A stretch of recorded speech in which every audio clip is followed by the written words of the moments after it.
எல்லாருக்கும் ஹாய். இன்னைக்கு நம்ம ஷெரீன் மீடியாவில் என்ன பார்க்க போகிறோம்னா சும்மா நான் உன்னை செக் பண்ணம்மா. ஷெரீன் மீடியா இல்லைப்பா, ஷெரீன்ஸ் கிச்சன். நான் சும்மா உன்னை செக் பண்ணதான் அப்படி சொன்னேன். சரி, இன்னைக்கு நம்ம ஷெரீன்ஸ் கிச்சனில் என்ன பார்க்க போகிறோம் அப்படின்னா பருப்பு பாயசம் பார்க்க போகிறோம். ஆமாம், பருப்பு பாயசம் செஞ்சு கொடுங்கன்னு சொல்லி கேட்டுட்டு பாப்பா கேட்டாங்க. அதனால சரி பருப்பு பாயசம் முன்னாடி நம்ம சேனலில் போட்டிருக்கோம். ஒரு இன்சிடென்ட் இன்னைக்கு என்னன்னு பார்த்தீங்கன்னா, ஃபர்ஸ்ட் ஒரு பருப்பு பாயசம் பண்ண போய் நீ தான் என் கூட இருந்த. இது எப்படி உனக்கு இப்போ ஏற்கனவே நம்ம இது பருப்பு பாயசம் ஞாபகம் அந்த வீட்டில் தானே, அப்பயும் நான் அதே டைம்ல தான் அந்த லீவ்ல இதே லீவ்ல தான் அப்பயும் பருப்பு பாயசம் இவ கேட்டதுனால தான் நான் செஞ்சேன். இப்பயும் தேங்காய் போட்டு பண்ணையில இப்பவும் பாருங்க பருப்பு பாயசம் பண்ண சொல்லியிருக்கேன். அதுல நான் கொஞ்சம் வித்தியாசமா ஜவரிசி போட்டு பருப்பு பாயசம் பண்ணேன். தேங்காய் போட்டேன், இன்னைக்கு ஜவரிசி. ஆமா, அன்னைக்கு தேங்காய் போட்டேன், இன்னைக்கு ஜவரிசி போடுறேன். ஜவரிசி பருப்பு பாயசம் பண்ண போறோம். பருப்புனா பாசி பருப்புல பாயசம் பண்ண போறோம். ரொம்ப சூப்பரா இருக்கும். எப்பயுமே நம்ம பருப்புல தான் பாயசம் பண்ணி குடிப்போம். அது கொஞ்சம் ஜவ்வரிசி அதில் சேர்த்து போட்டு நம்ம குடிக்கிறப்ப கடிப்பட்டுச்சுன்னா சூப்பராக இருக்கும் அந்த டேஸ்ட். அதனால தான் இன்னைக்கு ஜவ்வரிசியும் சேர்த்து போட்டு பாயசம் பண்ணலாம். நான் ஏன் நின்றுட்டு இருக்கேன் நீங்க யோசிக்கலாம். சரி, அம்மா கிச்சனுக்கு ரொம்ப நாள் ஆச்சு, நம்மளே கொஞ்சம் டிஸ்டர்ப் பண்ணி விட்டுட்டு போகலாம். நம்மளே எவ்வளவு நாள் தான் மீடியாலே உட்காந்துட்டு இருக்கிறது. சரி, கிச்சன்ல சலசலப்ப கொஞ்சம் சற்று உண்டாக்கலாம் என்று வந்தேன். நானும் இன்னைக்கு அம்மா கூட சேர்ந்து இவங்க நம்ம கிச்சனுக்கு வந்திருக்கிற நாரதர். இப்ப நீ தானே சொன்ன சலசலப்ப உண்டாக்க போறேன். இவங்களோட கிச்சனுக்கு கெஸ்டா வந்திருக்கேன். கெஸ்ட்டுக்கு தூக்கி குப்பையில போடுற ஓடி. கெஸ்ட்டுக்கு இப்போ நீ பருப்பு பாயசம் செஞ்சுதா, நான் உனக்கு ஏதாவது ஹெல்ப் பண்ணுவேன். சரியா? ஹெல்ப் பண்ணணும். அதுக்கு சும்மா ஹெல்ப் பண்றேன்னு சொல்லி ஏட்டிக்கு மூட்டி எதுனா வேலை செஞ்சு பண்ண மாட்டேன். பாயசமும் பண்ணி தர மாட்டேன், உனையும் உள்ள உட்கார வச்சிருக்க மாட்டேன். பாயசம் பண்ணுவியா? பாயசம் ஆயிரும். அது பாயசம் ஆயிரும். சரி, இப்போ அம்மா பண்ணுவாங்க, நம்ம பக்கத்துல நின்று வேடிக்கை பார்க்கலாம். இது ஹெல்ப் பண்றாங்க. ஹெல்ப்னா போய் அங்கங்க எடுத்துட்டு வர்றது. இங்க இப்படி நின்று இப்படி கிண்டலா சொல்லு. அந்த வேலை செய்யற நீ அங்க போயிரு. நான் நிப்பேன், நீ போய் ஏலக்காய் தூள் கேட்பேன், வெள்ளம் கேட்பேன். இதெல்லாம் கேட்கறப்ப நீ எடுத்துட்டு வந்து கொடுக்கணும். அதுக்கு பேர் தான் ஹெல்ப். இங்கனே நின்றுட்டு இந்த வறுத்துக்கிட்டு நான் வறுக்கிறேன்னு சொல்லி எல்லாம் கருக வச்சுட்டு நிக்கிறது பேர் ஹெல்ப் கிடையாது. சரியா? அப்படி பண்ணணும். சரி, இப்போ ஃபர்ஸ்ட் நம்ம பாசி பருப்பை வறுத்து வேக வச்சிடலாம். அதுக்கப்புறம் பாயசம் ரெடி பண்ணி குக்கர்ல போட்டு வேக வைப்பியா இல்ல எப்படி வேக வைப்ப? இப்பயே நாங்க கெஸ்ட், நாங்க அப்படிதான் கேள்வி ஒழுங்கு சமைக்க விட மாட்டேன்னு நினைக்கிறேன். சரி, எதுல குக்கர்ல வேக வைப்பியா இல்ல சும்மா தண்ணி ஊத்தி வேக வைப்பியா? குக்கர் வச்சு அதுல பருப்பு போட்டு தண்ணி ஊற்றி வேக புரியுற மாதிரி சொல்லு. நாங்க வீடியோல சொல்லிக்கிறோம், நீங்க பேசாம இருங்க. சரி, சரிங்களா? அங்க ஓரமா நில்லுங்க, அப்படியே நிக்கணும் முடிகிற வரைக்கும். சரியா? இப்போ நான் பருப்பு வறுத்துடலாம். போய் பருப்பு எடுத்துட்டு வா. நாளைக்கு பின்ன இந்த பக்கமே வரக்கூடாது, அந்த அளவுக்கு வேலை வாங்குவோம் இன்னைக்கு. பருப்பு 3/4 கப் பாசி பருப்பும் 3/4 கப் ஜவ்வரிசி எடுத்திருக்கேன். இது ரெண்டு பாசி செய்வாங்களா? சீரியஸா பேசிட்டு இருக்கோம், குறுக்க வராது. இதெல்லாம் பாசி பருப்பு என்ன? 3/4 கப் பாசி பருப்பும் 3/4 கப் இதுக்கு பேர் என்னடி, வெள்ளைப்பருப்பு. 3/4 கப் பாசி பருப்பும் 3/4 கப் ஜவ்வரிசி எடுத்திருக்கேன். இப்போ ரெண்டையுமே நம்ம வறுப்போம். ஜவ்வரிசியை வறுத்துட்டு நம்ம வேக வைக்க தேவையில்லை. ஆனால் பாசி பருப்பை வறுத்துட்டு நம்ம குக்கரில் போட்டு வேக வச்சு எடுத்துக்குவோம்.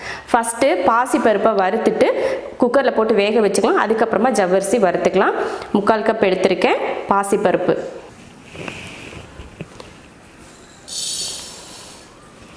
பருப்பு வறுக்கிறப்போ கொஞ்சம் நல்ல மணம் வரும், அந்த மாதிரி வறுத்துக்கோங்க. கலர்லாம் மாற விடாதீங்க. கலர் மாறிச்சுன்னா பாயசம் பார்க்குறதுக்கு நல்லாவே இருக்காது. அந்த கலர் கருப்பு கலராக தெரியும். பாருங்கள், அவ்வளோதான், வறுத்தாச்சு. இதுக்கு மேலே வறுத்திங்கன்னா பாசிப்பருப்போட கலரே மாறிடும். அதனால சிம்மில் வச்சு தான் நான் வறுத்தேன் இவ்வளோ நேரம். பாருங்கள், நல்லா ரொம்ப பொன்னிறமாக தான் வறுந்திருக்கு. ஸ்டவ் ஆஃப் பண்ணிவிட்டேன். இதை குக்கரில் மாற்றிக்கலாம். பருப்பு கழுவி எடுத்தாச்சு. இதில் கொஞ்சம் நெய் விட்டுக்கலாம். ஒரு 1/2 ஸ்பூன் அளவுக்கு நெய் விட்டுக்கோங்க. பருப்பு முங்குற அளவுக்கு தண்ணி ஊற்றிக்கிட்டால் போதும். இப்போ குக்கர் மூடிக்கலாம். குக்கர் மூடி ஒரு 5 விசில் விட்டு ஆஃப் பண்ணிக்கலாம். அப்போ தான் பருப்பு நல்லா குலைவாக வேகணும். அதுக்காக தான் ஒரு 5 விசில் விட்டு வேக வச்சுக்கலாம். இப்போ ஜவ்வரிசி வறுத்துக்கலாம். ஜவ்வரிசியை வறுத்துட்டு வேக வச்சிங்கன்னா சீக்கிரமாக வெந்துடும். முதல்ல கண்ணாடி போல் இருந்துச்சு, இப்போ பாருங்கள் வறுத்ததுமே நல்ல வெள்ளை கலராக வந்துருச்சு. இப்போ எடுத்து கழுவிக்கலாம். ஜவ்வரிசியை கழுவி எடுத்தாச்சு. இப்போ இதில் தண்ணி ஊற்றிக்கலாம். 1 செம்பளவுக்கு தண்ணி ஊற்றிக்கலாம். தண்ணி ஊற்றி ஸ்டவ் ஆன் பண்ணியாச்சு. இப்போ கொதித்து வேகட்டும் ஜவ்வரிசி, அதுக்குள்ளேயும் பருப்போட ஸ்டீம் அடங்கிரும். நம்ம பருப்பை அதுக்கப்புறம் இதில் சேர்த்துக்கலாம். பாருங்கள் ஜவ்வரிசி போட்டது நல்லா வெந்திருக்கு. வெந்ததுக்கப்புறம் பாருங்கள் இருக்கிறதே தெரியாத அளவுக்கு கண்ணாடி மாதிரி இருக்குது. இப்போ இதில் நம்ம வேக வச்சோம் இல்லையா பாசிப்பருப்பு, அதையே மசித்து இதில் சேர்த்துக்கலாம். நல்லா பாருங்கள், நல்லா குலைவாக வேக வச்சுருக்கேன், அதை இதில் சேர்த்தலாம். நல்லா கரண்டியை வச்சோ இல்லை மற்ற வச்சோ அப்படியே நல்லா மசித்து எடுத்துக்கோங்க. அடுத்து வெல்லம் சேர்த்துக்கலாம். 200 கிராம் வெல்லம் சேர்க்குறேன். உங்கள் இனிப்பை பொறுத்து நீங்கள் சேர்த்துக்கோங்க. வெல்லத்துக்கு பதில் நாட்டு சக்கரை இல்லைன்னா நம்ம எப்போயும் டீ போடுறதுக்கு வெள்ளை கலர் சக்கரை சேர்ப்போம் இல்லையா, அதை கூட நீங்கள் சேர்த்துக்கோங்க. இனிப்பு வந்து உங்கள் விருப்பத்தை பொறுத்து நீங்கள் எது வேணாலும் சேர்த்துக்கலாம். போட்டு இதை கலந்துடலாம். பருப்பும் வெல்லமெல்லாம் சேர்த்து நல்லா கொதிச்சிருச்சு. இப்போ இதில் ஏலக்காய் தூள் சேர்த்துக்கலாம். 3 ஏலக்காயை பொடி பண்ணியிருக்கேன், அதையும் சேர்த்துடலாம். சேர்த்துட்டு கலந்துடலாம். அவ்வளோதான். இப்போ இறக்கிட்டு முந்திரி திராட்சை வறுத்து கொட்டிக்கலாம். இறக்கி வச்சிடறேன். ஒரு 3 ஸ்பூன் அளவுக்கு நெய் விட்டுருக்கேன். அடுப்பை சிம்மில் வச்சுருக்கேன் நான். நீங்கள் பெரிய கடாய் வச்சு கூட நீங்கள் வறுத்து போட்டுக்கலாம். இந்த பாப்பா செய்கிற வேலை கடாய் எடுத்துகிட்டு வர சொன்னால் இதை எடுத்துகிட்டு வந்து வச்சுருக்கு. இதுக்கு தான் கூடையே வச்சுக்கிறது கிடையாது. முந்திரி பருப்பு கலர் மாற விடாமல் வறுத்துக்கலாம். கொஞ்சம் சிம்மில் வச்சே வறுத்துக்கலாம். திராட்சை, முந்திரி திராட்சை வந்து உங்களுக்கு எவ்வளோ விருப்பமோ அவ்வளோ சேர்த்துக்கலாம். நீங்கள் உங்கள் விருப்பத்தை பொறுத்தது. இதை சேர்க்கணும் அப்படின்றதும் கட்டாயம் கூட கிடையாது, அது உங்கள் விருப்பம். பாருங்கள் நல்லா பொரிஞ்சு வந்துடுச்சு. அவ்வளவுதான். இப்போ ஸ்டவ் ஆஃப் பண்ணிக்கலாம்.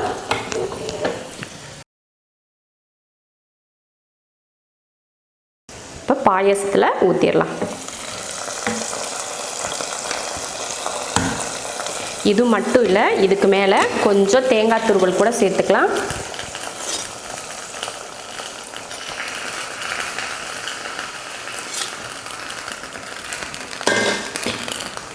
இவ்வளோதான். மறுபடியெல்லாம் ஸ்டவ்வெல்லாம் ஆன் பண்ண தேவையில்லை. இவ்வளோ தான். சூப்பராக ரெடி ஆயிடுச்சு ஜவ்வரிசி பருப்பு பாயசம்.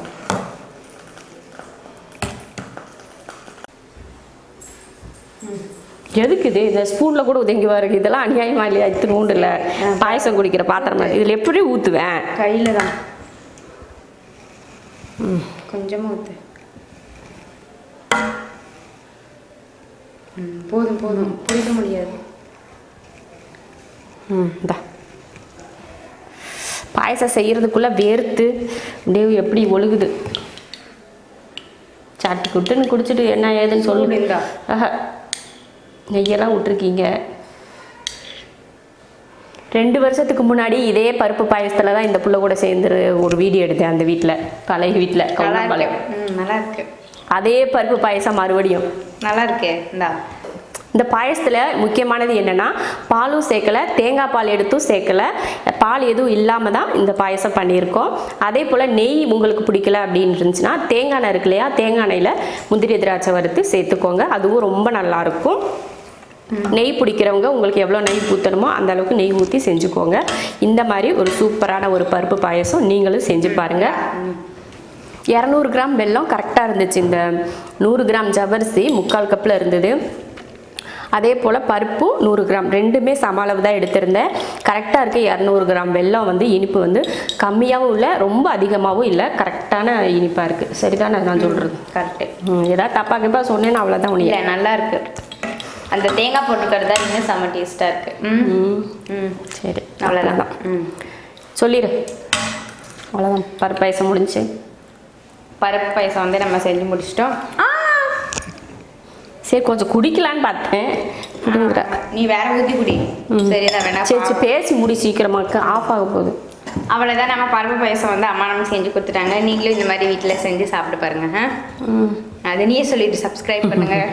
அவ்வளோதான். நீங்களும் இது போல் பருப்பு பாயசம் செஞ்சு பார்த்துட்டு எப்படி இருக்குன்னு சொல்லிட்டு கமெண்ட் பண்ணுங்கள். பிடிச்சிருந்தா லைக் பண்ணிவிட்டு ஷேர் பண்ணிவிட்டு சப்ஸ்கிரைப் பண்ணுங்க. மறக்காமல் செரீன்ஸ் கிச்சன் சப்ஸ்கிரைப் பண்ணுங்க அப்படின்னு சொல்லி அதான் நான் பார்த்தேன். மறக்காமல் செரீன்ஸ் கிச்சனுக்கு சப்ஸ்கிரைப் பண்ணிவிட்டு பக்கத்தில் இருக்க பெல் ஐக்கானை கிளிக் பண்ணிக்கோங்க. அடுத்த வீடியோ பார்க்குறேன். பாய். சரி, அடுத்து எப்போ வீடியோக்கு வர்றாங்களோ அப்போ வரைக்கும் பாய்ன்னு சொல்லு. ஏன் நாங்கள் அடுத்து செரீன் மீடியாவில் மீட் பண்ணுவோம். பாய்.